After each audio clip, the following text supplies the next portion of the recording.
1970 का मैंने आपको मर्डर केस एक्सप्लेनेशन दिया था, जिसमें एक बाप और बेटी को डेड बॉडी मिली थी जली हुई।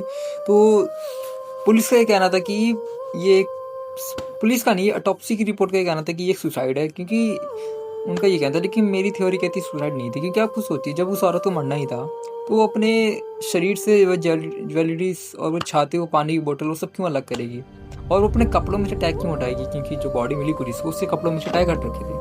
और जब उसे मरना ही है तो वो ये सब क्यों करेगी, है ना।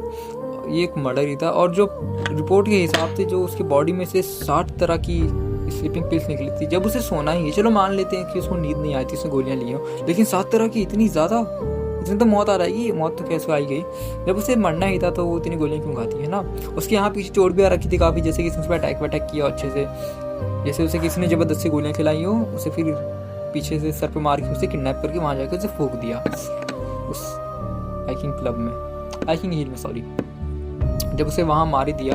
और ये भी है कि जब अगर जो भी जिन लोगों ने उसका मर्डर किया, अगर उन लोगों को सबूत छुपाने ही थे तो वो पूरा बैग गायब कर देते हैं, लेकिन आखिर में वो बैग पुलिस को मिल गया। लेकिन हाँ, उसमें कुछ खास मिला नहीं, क्योंकि वो शायद चोर जानते थे कि अगर बैग मिल भी गया, सॉरी मतलब जिन लोगों ने उसको मर्डर किया उन क्रिमिनल्स को पता था अगर बैग मिल भी गया तो ज़्यादा कुछ नहीं पता कर पाएंगे, क्योंकि इसमें जो आइडेंटिटी है, जो प्रूफ है, सारी नकली है, और सही में उससे पता कुछ चला ही नहीं, सिवाय बस इस सन ग्लासेस की कि ये बॉडी उसी की थी, क्योंकि उससे फिंगरप्रिंट्स उसी के मैच हुए, बस पता चला कि उसी की बॉडी है।